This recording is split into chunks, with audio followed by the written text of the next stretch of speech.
Salut à tous et bienvenue dans Digital Rehab, le podcast pour soigner ta visibilité digitale.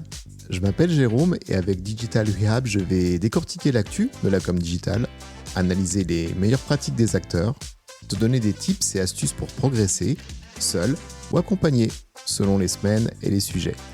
J'espère que tu es bien installé, on est ensemble pour un petit moment de thérapie. Allez, c'est parti! Bonjour à tous et bienvenue dans ce 16e épisode de Digital Rehab. Comment ça va les garçons ? Écoutez, Jérôme, on va très bien. Je prends la parole. Tu peux me tutoyer. C'est vrai ? Bon. T'as le droit. C'est gentil. Ça fait longtemps qu'on attendait ça. Oui, c'est vrai que ça fait quand même 1 an et demi que je vous vois, que je te tutoie, pardon. Ça fait bizarre, hein, là, au premier abord. Oui, de tutoyer Jérôme. De prime abord. Voilà. Mais du coup, j'ai pris la parole pour Hugo. Oui. J'ai dit que t'allais bien, Hugo, tu vas bien ? T'as bien fait parce que je vais très bien. Mais on n'a pas demandé à Jérôme, du coup, j'ose dire son prénom. Est-ce que tu vas bien ? Je vais très bien. Le tutoiement. On peut dire GG même, pour les intimes. Non, là, ça va beaucoup trop vite, là. Je sais pas si vous avez vu les statuts de OpenAI. D'ailleurs, vrai tips, si vous rencontrez quelques petits problèmes avec ChatGPT, vous dites c'est mon ordinateur encore, cette sacrée bécane. Eh bien, vous pouvez aller sur le. J'ai pas l'URL malheureusement en tête, mais vous tapez statut OpenAI et vous voyez un petit peu, à l'instar d'autres outils, en fait, quels sont les statuts, est-ce que tout fonctionne, les serveurs sont OK ou non. Et là, c'est matérialisé par des couleurs, donc voilà, c'est super cool. Petit tips pour suivre un peu ce que devient ChatGPT. Voilà, ça mange pas de pain. Du coup, c'est cadeau. Voilà. Wow. Go le scalpel. Le scalpel, effectivement. Et le scalpel de la semaine, il est dédié à un acteur du growth, à ne pas confondre avec growth, du coup. Growth. L'IA de X. Et je crois qu'Hugo veut nous parler cette semaine de Kevin ou Kevin Pierson. Alors, je ne sais pas si ça lui ferait plaisir qu'on l'appelle Kevin. Je pense effectivement que c'est plutôt Kevin. Il se fait d'ailleurs appeler sur LinkedIn Kev, avec un petit emoji de mage ou de pape, plutôt, à l'instar d'Alexandre Falk, il me semble. Le mage du SEA, j'allais dire à ne pas confondre. Non, à ne pas confondre, puisque là, il s'agit du pape du gros. Ah, rien que ça. Ah ouais. Rien que ça, effectivement. Qu'avez-vous pensé de l'accent anglais au passage ? À quel moment t'as parlé anglais ? Prochaine question. Ah, sur le gros. Pas grand-chose, visiblement. Quelle est ta question, Robin ? Non, j'avais pas de question. J'ai dit prochaine question puisque. C'est un petit happening. Voilà, je ne voulais pas répondre. Question, j'avais compris. J'ai une question. Non, du coup, plus sérieusement, donc Kev, que vous pouvez retrouver bien entendu sur LinkedIn, en tapant Kevin Pierson, et le CEO, à l'instar de Sam. Je ne voulais pas faire de bêtises, donc merci les gars. Du coup, est CEO de Anei, qui est situé donc dans le Grand Est également, à Cernay, si je ne dis pas de bêtises. Exactement, à Cernay. Donc voilà, c'est également dans le Grand Est. Donc on salue nos collègues de région finalement. Okay. Et donc vous pouvez retrouver quasiment quotidiennement. Donc sur LinkedIn, il vous donnera donc des conseils de grosses, vraiment intéressants, notamment avec ChatGPT pour ceux qui suivent un petit peu. Et on en parlait justement. Il y a aussi un aspect très important, un peu moins le sujet de ce podcast, mais c'est un ultra trailer. Voilà, en plus de son rôle de CEO.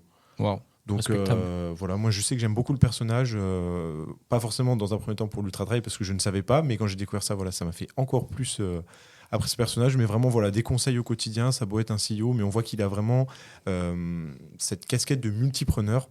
Donc il va vraiment avoir plusieurs activités, il en parle régulièrement et moi je trouve vraiment que son contenu c'est full valeur ajoutée. Donc si vous êtes intéressé un petit peu par le gros, le sport, un petit peu l'entrepreneuriat, moi je trouve que c'est vraiment un compte à suivre. Et voilà, je le recommande vivement. Il mixe les 3 thématiques sur son profil ? Oui, il y a régulièrement des posts. Par exemple, il dit voilà, j'ai tenté un défi. Je sais que c'était quoi le défi ? Plus de 100 km, il me semble. Je ne sais plus en quelle durée de temps, mais enfin voilà, c'était assez impressionnant. Et puis à côté de ça, voilà, il va parler de ses expériences entrepreneuriales. Il va aussi parler, je sais qu'il s'était cassé le coude, il me semble.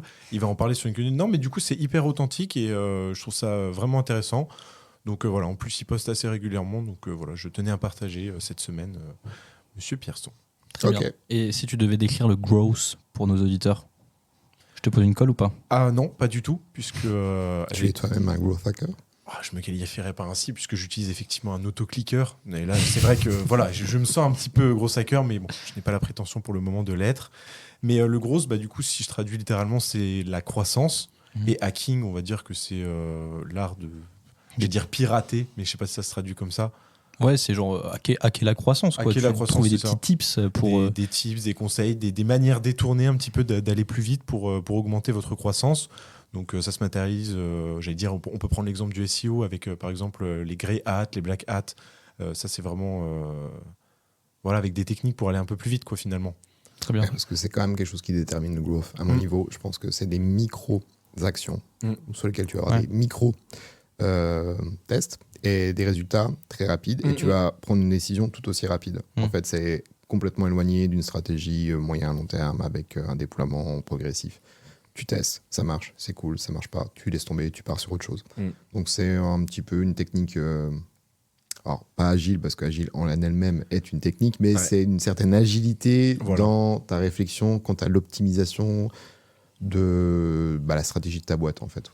C'est ça. Après, voilà, là j'ai parlé de SEO Black Hat, Grey Hat, mais c'est pas forcément lié avec ce côté, on va dire, mauvaise pratique, un petit peu qui frôle avec la légalité, pas du tout. On peut avoir du gros hacking totalement éthique et qui respecte ces codes-là. Donc voilà, c'est important de le préciser. Et puis voilà, j'espère que ça répond à ta question, Robin. Ça répond à ma question et peut-être celle des auditeurs aussi. Exactement. Ça, là, je pense à vous. Très gentil. Merci, Robin. On partagera naturellement le profil de Kevin en commentaire de ce podcast, tout comme dans notre newsletter. J'espère que vous êtes abonnés d'ailleurs. Je l'espère aussi. Eh oui. Moi, je pense que moi, je vous fais confiance. Je vous laisse le bénéfice du doute. Comme Robin. Si c'est pas fait, un petit clic, une petite inscription, ça mange pas de pain. J'ai cru que tu allais encore menacer les auditeurs non, comme dans les non, épisodes non, précédents. Là, j'allais dire ça commence à faire beaucoup. Non, voilà, je suis détendu aujourd'hui. Ah, ça fait plaisir. On est tranquille. T'es prêt à opérer alors? Je suis prêt à opérer. Oh, quelle transition. C'est beau. Let's go pour le bloc de la semaine. Exactement. C'est vrai que, alors pour le bloc, on a décidé de casser les codes. Enfin, pas de casser les codes, mais on va vous servir. On va vous donner beaucoup de choses sur un plateau. Il va falloir être très attentif puisque c'est vrai que dans l'univers digital en général, on utilise souvent des acronymes. On a un peu l'archétype du bobo parisien dans la tech qui utilise plein de mots anglais qui n'ont aucun sens. Aujourd'hui, on a décidé de démystifier un peu tout ça en vous livrant un guide ultime. J'insiste bien sur ultime, des acronymes digitaux, puisque c'est vrai que alors vous avez peut-être entendu parler de CRM, de KPI, de CMS, SEO, SEA, avec un petit peu d'interrogation, ou un gros d'ailleurs. Ou plusieurs d'ailleurs. Ou plusieurs. On a décidé de démystifier tout ça dans plusieurs catégories. Voilà, on va vous livrer toutes nos connaissances, avec chacun plus ou moins nos domaines respectifs. Donc voilà. T'es en train de me dire que suite à cet épisode, ma maman va enfin comprendre ce qu'on raconte. Bien sûr. Génial. Eh ben, bonjour à la maman de Jérôme. Et si vous avez besoin, madame, d'acronymes en particulier, on serait ravis d'échanger avec vous sur vos questions. Si vous n'avez pas la réponse à la suite de l'épisode. Exactement. Moi, je pense que ce sera le cas quand même. Bisous maman. Voilà. Donc, je vous propose de rentrer moi-même dans le vif du sujet en commençant. Donc, on a plusieurs thématiques. On va pas vous livrer tout ça n'importe comment, SEA, CMS, KPI, comme ça. On les a classifiés et on va commencer par tout ce qui est un peu tracking, analyse de données, etc., mesure les différents KPI finalement. Et on va commencer par ça. Quand on entend le mot KPI, qu'est-ce que ça signifie? Exactement, voilà. c'est ce que j'allais dire. Les garçons, je vous pose une question après. Bon, je déroulerai. KPI, qu'est-ce que c'est? Key Performance Indicator. Voilà. Indicateur clé de performance. Parce que oui, il faut aussi les traduire, je pense. Oui, c'est ça. Je pense qu'on va avoir un gros travail de traduction et l'anglais d'Hugo va être mis à rude épreuve aujourd'hui. Mais voilà, la majorité des KPI, des indicateurs clés de performance. Ouais. Exactement, sont anglais. Donc, C'est ni plus ni moins une manière un peu snobinarde et marketeuse de parler des chiffres clés c'est ça. pour ton entreprise en fait. Qu'est-ce qui est clé pour toi? Qu'est-ce que tu dois piloter en fait? C'est ça que l'on qualifie de KPI ou KPI. C'est ça, avec l'accent. Si je continue, donc quand on parle de tracking, d'analyse, on a un acronyme qui revient souvent, qui est celui de GA. Quand je parle par exemple de GA4, GA simplement, ça signifie Google Analytics. Donc voilà, le logiciel dont on vous a évidemment parlé, que vous connaissez et utilisez peut-être. Si vous ne le faites pas, on vous encourage évidemment à le faire pour suivre toutes les données de votre site internet. Voilà. Maman. Allez, je vais encore plus en détail. Ce sera ton épisode, maman. Si ton tonton décide de faire un site internet par rapport à la poterie qu'il adore, eh bien, il aimerait savoir à un moment donné si le temps qu'il a passé sur son site web est payant, s'il a des visiteurs. Et qu'est-ce que ces visiteurs visitent? Est-ce que c'est sa collection de poterie? Est-ce que c'est sa technique pour la meilleure cuisson de la poterie?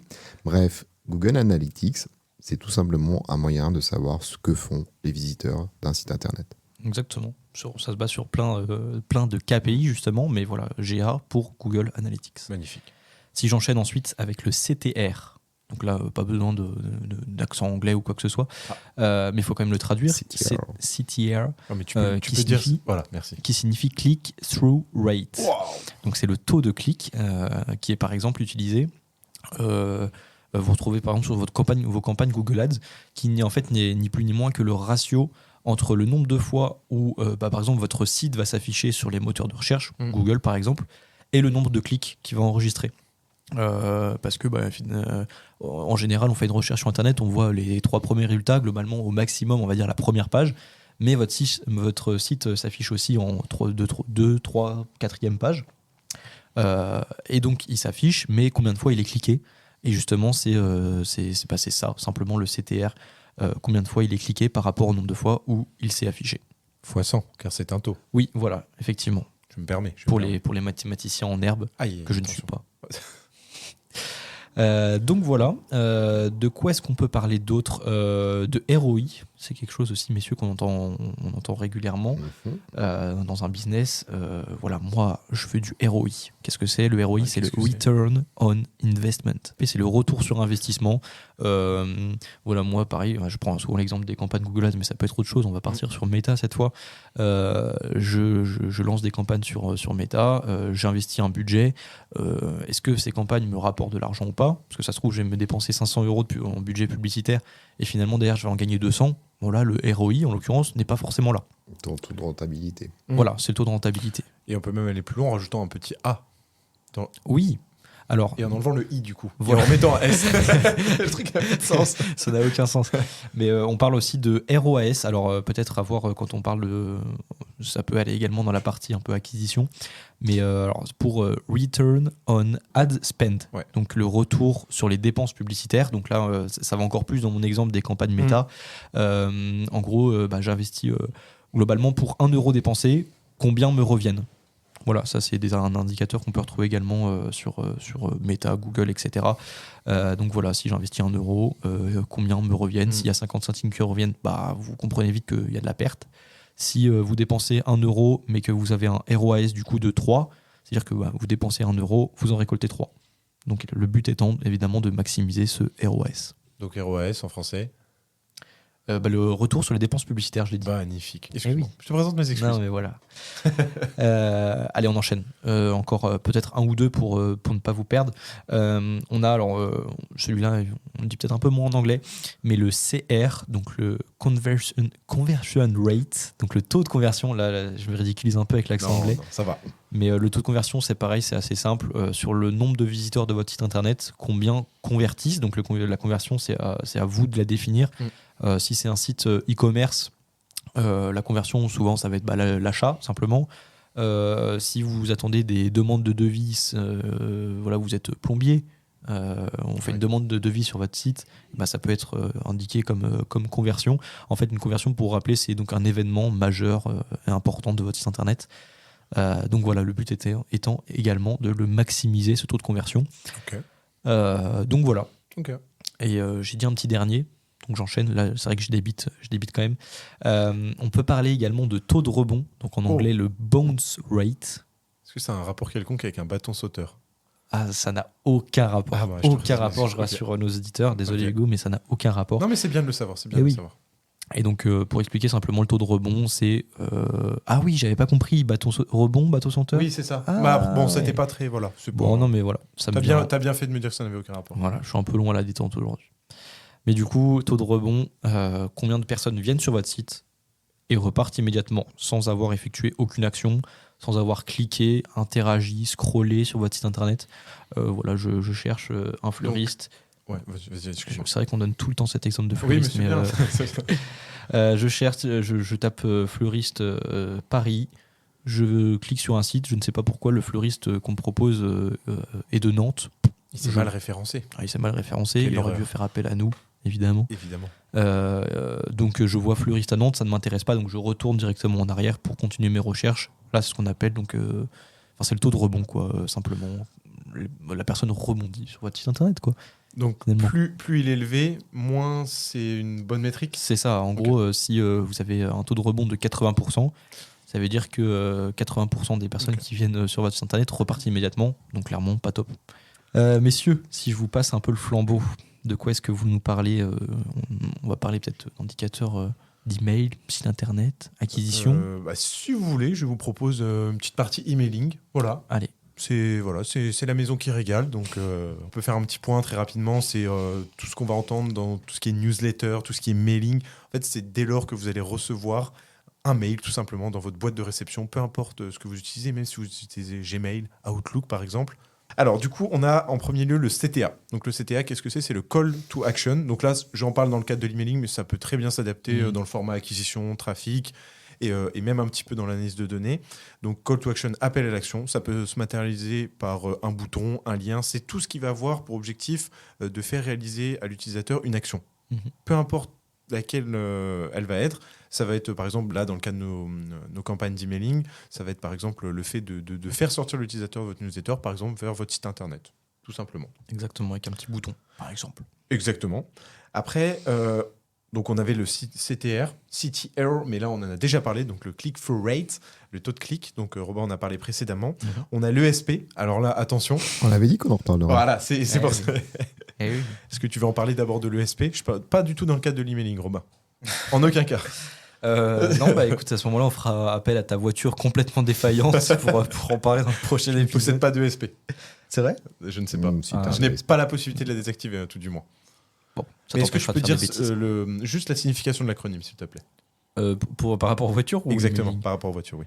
C'est. Je vais appeler un ami, Jérôme, si tu l'as, sauve-moi.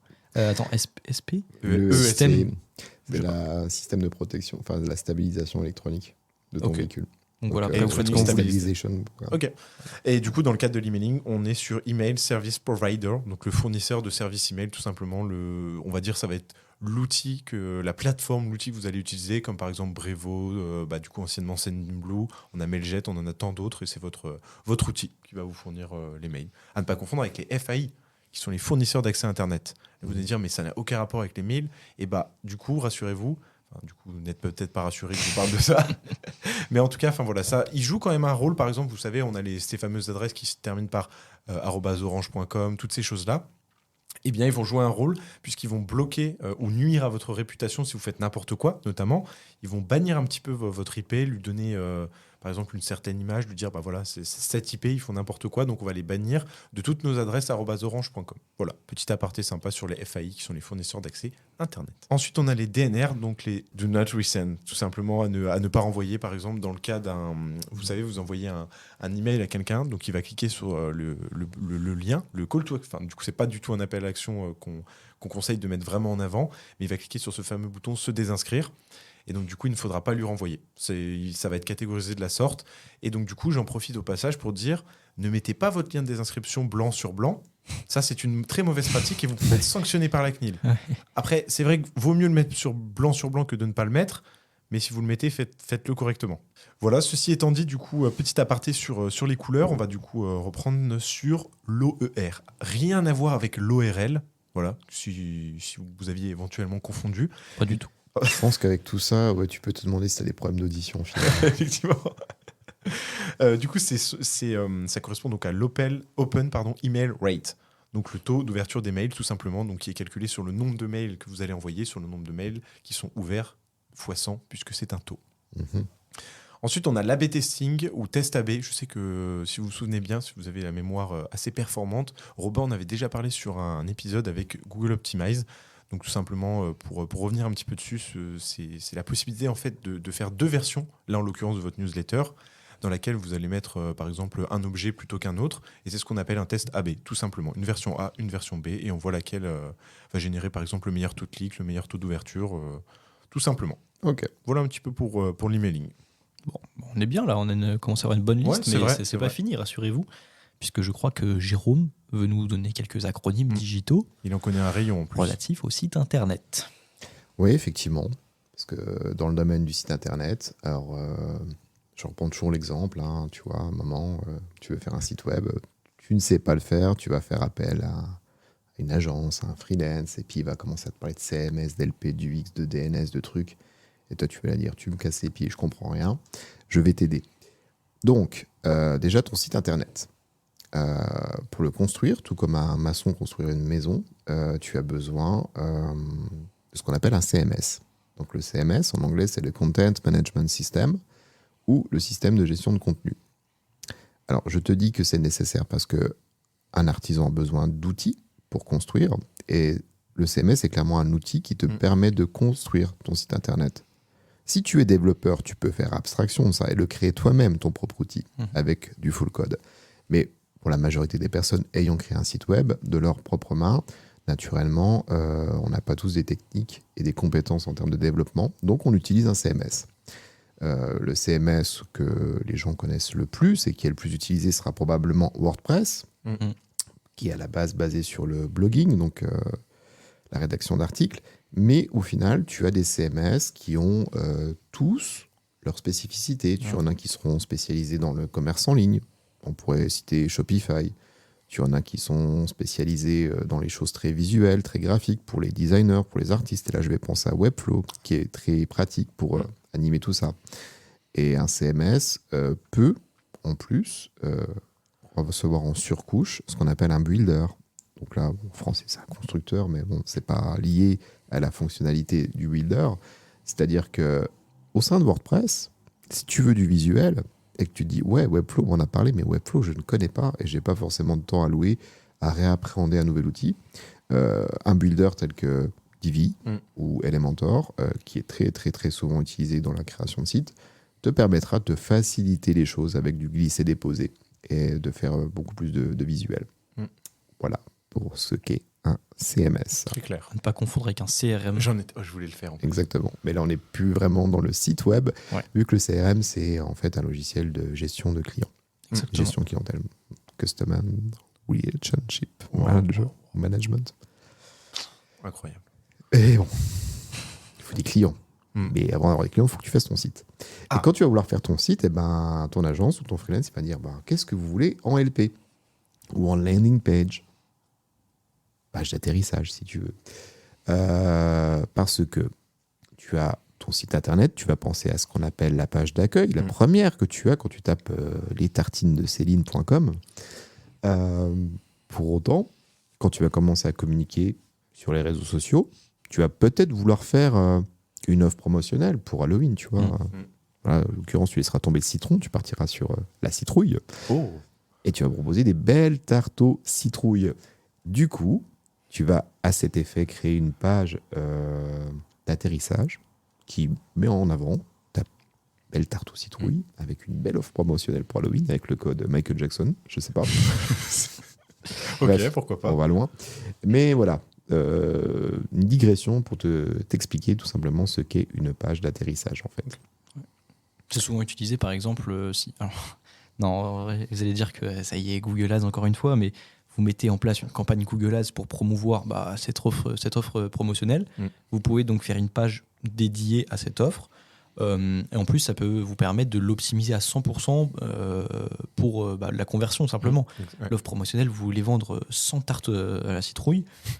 Voilà, vous jetez un coup d'œil, comment optimiser ça pour que les personnes, une fois sur le site internet, elles soient amenées à l'action, vers le CTA, Call to Action, dont Hugo parlait. Exactement. Ça peut vous permettre d'optimiser une page dédiée, simplement, je pense. Plus largement, en fait, dès l'instant que vous allez faire une offre de communication, peu importe les canaux que vous allez utiliser pour attirer ou renvoyer les gens vers votre landing page, ça va être vraiment pertinent qu'elle soit optimisée, qu'elle soit conforme. Donc, c'est pas l'objet de cet épisode, mais en tout cas, c'est très important, les pages d'atterrissage. Voilà. Et c'est vrai que, quel que soit le CMS que tu utilises, tu as des extensions qui te permettront de, entre guillemets, évaluer la performance de ta page d'atterrissage. Est-ce que les gens s'arrêtent bien ou est-ce que tu souhaites qu'ils s'arrêtent? Donc, il y a des choses qui sont très visuelles. Et du coup, pour t'assurer que le cheminement de tes internautes est bien conforme à tes attentes, tu peux utiliser des extensions telles que Hotjar qui te permettront de voir avec des zones froides ou chaudes où sont passés les internautes. Et ça te permet aussi de repenser, de reconsidérer ta page d'atterrissage si elle n'est pas conforme à tes attentes. Exactement. Et je vais embrayer sur... rien à voir avec la voiture, encore une fois, mais j'embraye sur un autre sujet. Effectivement, Hotjar, ça te permet de déterminer si ta page d'atterrissage est pertinente, mais également de voir s'il y a des problèmes d'UI ou de UX. Les clics de colère, c'est Et ça? oui, on peut parler des clics de colère, mais là je fais une passe à Jérôme, puisque voilà, ça peut permettre de déterminer certains problèmes où voilà, votre page ne serait pas forcément hyper adaptée ou hyper compréhensible, tout simplement. C'est OK. Et c'est vrai que même en sortant du contexte landing page, en fait, quand tu construis un site internet, on va souvent, le web designer de l'agence à qui tu fais appel ou alors ton freelance va te parler du UI et du X. Donc, pour te amener un petit peu de précision là-dessus, l'UI ou le user interface, c'est tout simplement ton interface utilisateur. En gros, comment ton visiteur appréhende sa visite sur ton site. Est-ce qu'il est à l'aise? Est-ce qu'il n'est pas à l'aise? Et pour ça, il te faut une interface, entre guillemets, la plus optimisée possible. Si tu veux qu'il appuie sur un bouton, il faut que ton bouton il soit visible dès le début et qu'il soit d'une taille suffisante. Si tu penses mobile, qui est quand même 80% du trafic Internet actuel, eh bien, il faut que ton bouton il soit suffisamment grand, malgré le fait que l'écran soit petit, pour pouvoir être cliquable. Tout ça, c'est de l'interface. Et ce sont deux choses qui sont étroitement liées finalement, parce que tu proposes une belle interface, l'expérience utilisateur, qui est l'UX, en sera améliorée. Exactement. Donc c'est étroitement lié. Très bien, c'est très clair. Franchement, vraiment clair.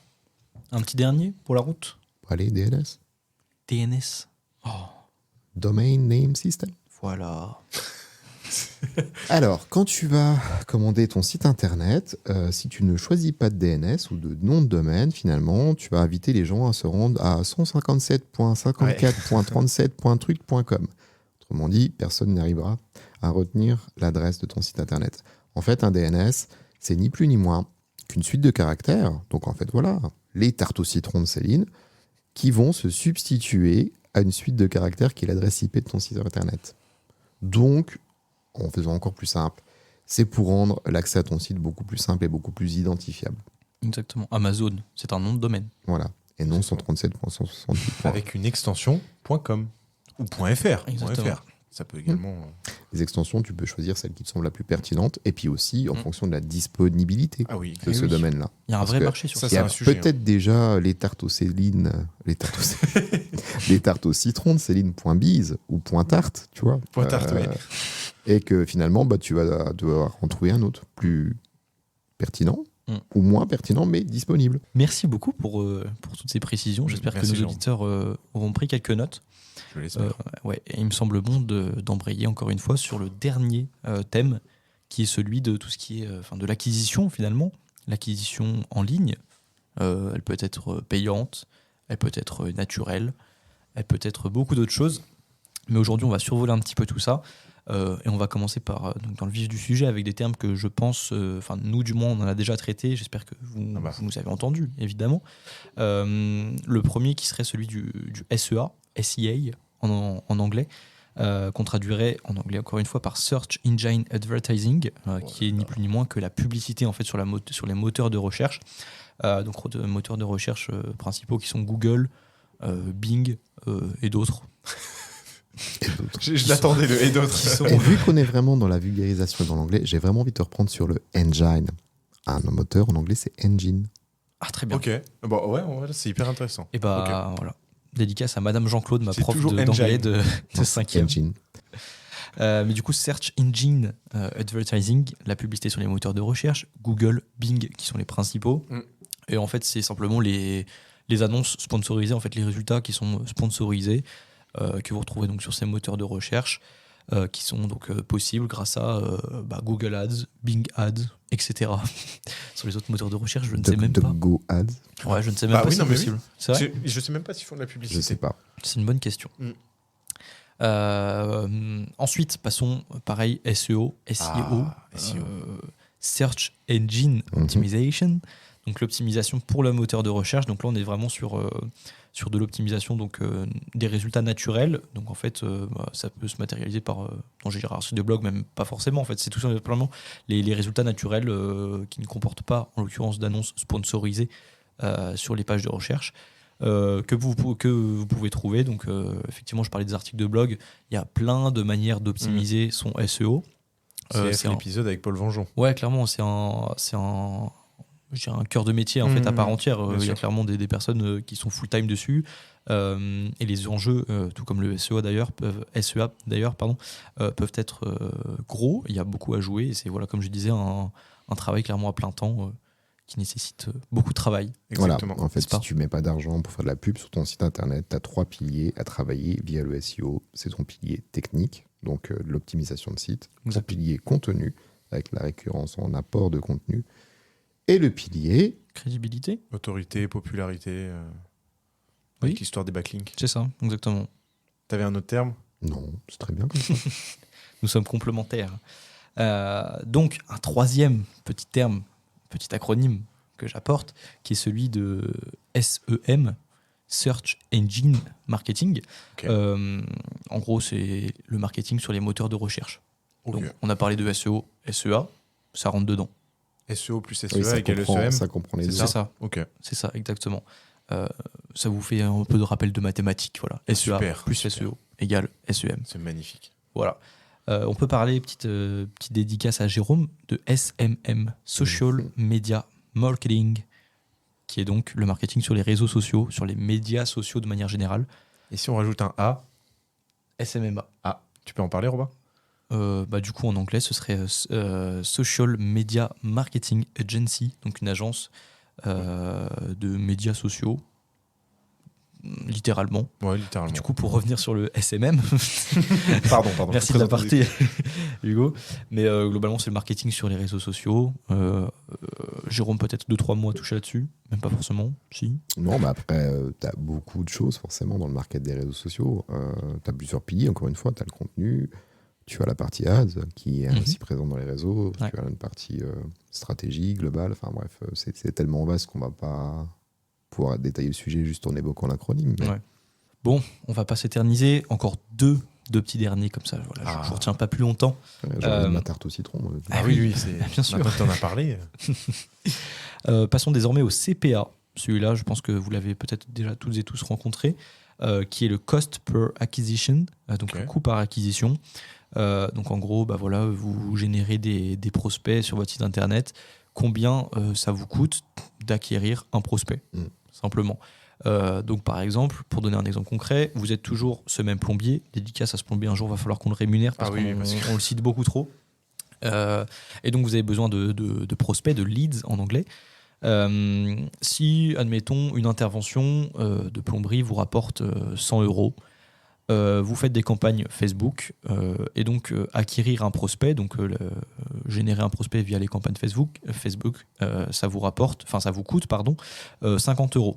Ok. Là, vous serez normalement rentable. Voilà, vous payez 50 € un prospect qui, on l'espère, se traduit par un client derrière. Attention, effectivement, Oui, voilà, c'est ça. un prospect n'est pas forcément un client. Ça, c'est sûrement à vous de le travailler derrière, sur le terrain. Mais Hugo, peut-être quelque chose à rajouter ? Du coup, juste comme tu l'as un petit peu précisé, c'est vraiment important de mettre en relation, par exemple, un client, certes, on va peut-être l'acquérir à 50 €, mais derrière, Ouais. voilà, c'est la valeur. C'est Parce ça. que si c'est par exemple une boutique de dropshipping qui va vendre un truc pas cher, voilà, s'ils acquièrent le client à 300 €, mais que derrière ils vendent un produit à 150, Et puis, voilà. d'où l'intérêt de générer des prospects qualifiés. Effectivement, Ouais, exactement. si vous êtes plombier et que vous positionnez sur des mots-clés que vous ne faites pas, genre, je ne sais pas, de la serrurerie, vous êtes plombier mais pas serrurier, votre freelance ou agence a fait une erreur, vous êtes positionné sur le mot-clé serrurerie, quelqu'un vous appelle, ça vous aura peut-être coûté 50 € de coût par acquisition, mais ce ne sera pas un prospect qualifié. ça aurait peut-être fait une belle rencontre. Oui, Oui. voilà, c'est ça, exactement. Il faut toujours Pourquoi voir pas. le positif. Mais du coup, le ROI n'est pas là. Effectivement. Voilà, petite passe D. Mais du coup, voilà, combien vous coûte d'acquérir un prospect ou un client, et voir voilà, si vous êtes rentable derrière. Effectivement, si, pour reprendre le même exemple, si ce prospect vous coûte 120 € à acquérir et que l'intervention derrière c'est 100 €, vous comprenez vite que vous êtes perdant. Et donc, le petit dernier de la fratrie de l'acquisition, qui est l'UGC, UGC, User Generated Content, donc le contenu généré globalement par les utilisateurs. Ça peut se traduire de différentes façons. Par exemple, votre influenceur ou influenceuse préférée sur Instagram qui déballe un très beau sac d'une marque qui lui a gentiment offert ou qui l'a rémunéré pour pour le mettre en avant simplement, et qui déballe avec un petit unboxing ce magnifique sac, qui vous le présente, qui en fait une review, un tuto, ce que vous voulez. Donc cet utilisateur, cette créatrice de contenu en l'occurrence, génère un contenu pour une marque, ou ça peut être pour elle aussi, il y a plusieurs façons, mais je pense que c'est pareil, ça pourrait faire l'objet d'un épisode à part. Complètement. Ouais, clairement. J'ai vraiment envie de travailler ce sujet et j'ai déjà quelques idées, donc on se le garde sous le coude, celui-ci. Bon. Et maman, avant que je te fasse cet épisode sur l'UGC, sache que, tu vois, la poterie de tonton, c'est génial. Tonton, il veut faire de la pub. Tonton, au lieu de s'appuyer sur des agences médias, des agences publicitaires avec des acteurs, il peut demander à Jessica, dans le Cantal, qui est UGC, moyennant l'envoi de cette poterie, de lui faire un contenu. Ça lui coûtera nettement moins cher à tonton. Et c'est double vertu. Double vertu parce que moins coûteux pour l'annonceur, et puis aussi beaucoup plus authentique et beaucoup plus apprécié par les consommateurs. Mais voilà, comme je le disais, j'aimerais traiter ce sujet plus en profondeur sur un prochain épisode. Il y a matière. Mais j'avais juste une dernière question, Robin. Est-ce que, là tu parles du GC, mais est-ce que c'est un rapport quelconque avec l'UGC Ciné-Cité ? Non, ça n'a aucun rapport. Il faut arrêter tout ça. Par contre, moi je reprends le dessus. Ok. Jérôme, tu parlais du Cantal. Le Cantal, je pré-shot Hugo qui est très très chaud en géographie. J'espère que tu l'as. C'est le 15. Avec comme chef-lieu j'en ai aucune. Pas la moindre. Je l'ai dit en plus dans l'un des épisodes. C'est vrai ? Je sais plus. Aurillac. Aurillac. Je ne l'aurais pas trouvé. Bon, bah voilà, petit point géographie pour conclure cet épisode. Mais voilà, du coup, on vous a délivré pas mal d'acronymes digitaux. J'espère que vous en avez retenu la majorité. Donc, maintenant, demain, quand vous retournerez dans votre agence parisienne et que votre boss vous dira ouais, Hervé, tu peux check sur GA le CTR de la campagne, SMM, voir si ça a été OK, ou alors est-ce que la LP a un bon UI. Bon, si on est au-deçà du market un petit peu. Ouais, voilà. Ou under retail. Bon, plus sérieusement, je pense que voilà, ça permettra peut-être à une majorité d'entre vous d'appréhender un petit peu mieux le discours qui peut être quelquefois obscur des prestataires. Mais comme tu te réveilles le mardi matin à 7h et que tu as un podcast de Digital Rehab dans les écouteurs, pas de souci à te faire, tu peux faire ta journée tranquille et tu rediras à ton boss ouais, t'inquiète, j'ai check le CMS, la LP est OK et j'ai rajouté quelques CTA pour augmenter le CTR. Il nous l'a refait du coup. Ouais, ça n'a aucun rapport sur tout ce que j'ai dit à la fin. Mais Non, mais après, du coup, plus sérieusement, on vous a donné pas mal d'acronymes, ça vous permettra d'avoir une belle base. Mais voilà, la liste est non exhaustive, évidemment. Et il y en a tous les jours des nouveaux. Donc n'hésitez pas à rester connectés, notamment sur les réseaux sociaux de Digital Rehab, et à nous poser vos questions si jamais il y a quelque chose qui vous paraît un petit peu obscur. Ouais. Exactement. Je crois qu'on entend l'ambulance de la langue anglaise qui passe en fond. On s'excuse. On l'a pas mal massacré. Oui, effectivement. Un mot de la fin, peut-être ? Ouf, pas facile. Je l'ai. Et je pense qu'il est très bien. Vas-y, je t'écoute. Shakespeare. Oui. La langue de Shakespeare qu'on a maniée à merveille. C'est toi, si tu pars sur Molière, je te sors. Je promets que j'allais dire Molière. Du coup, je peux pas le dire. Bah non. Ça, c'est le deuxième jeu. On a le jeu du mot de la fin et on a le jeu de pré-shotter les mots de l'autre. Et il est trop facile. Tu peux le dire avant, s'il te plaît, Jérôme. Allez, moi, je vais partir sur citron. Ah oui, très fort. Parce que ça m'a donné faim, cette affaire-là. Bah, du coup, pas d'originalité, mais citrouille. Il m'a encore T'es trop prévisible, gars. Aïe, on va aller voir si la Mais boulangerie c'est ce qui du fait coin ton charme. est ouverte. Je te remercie, Jérôme. Depuis que je peux te tutoyer, c'est vrai qu'il y a une certaine proximité qui s'installe entre nous. Tu remarques ? Ça doit être la chaleur qui est dans le studio. Il fait assez chaud dans le studio. On n'a pas parlé du studio d'ailleurs. Donc en parlant du studio, si vous êtes sur Nancy ou dans le secteur et que vous cherchez un endroit pour enregistrer vos projets, vous retrouverez le lien du studio que nous utilisons en description de ce podcast. Exactement, il fait très bon vivre et en plus, vous trouverez peut-être quelques restes de notre charisme dans le studio. Et de la tarte au citron. Quelques miettes, je pense. Un grand merci pour votre écoute. On vous invite encore une fois à laisser votre plus belle étoile sur vos plateformes d'écoute. Ça nous aide grandement pour le référencement de ce podcast. On vous dit à la semaine prochaine. Et d'ici là... Je veux que ça soit la fin de ce podcast. Bien sûr. Eh ben, on laissera ça enfin. Bisous. Salut. C'est déjà la fin de cet épisode. J'espère que tu l'as apprécié. En tout cas, j'ai adoré l'enregistrer. Si jamais tu as des questions, des sujets que tu souhaiterais voir abordés dans les prochains épisodes, tu trouveras en description un lien SpeakPipe pour me contacter. Je t'invite également à évaluer ce podcast et te remercie par avance. Je te dis à la semaine prochaine et d'ici là, prends bien soin de toi.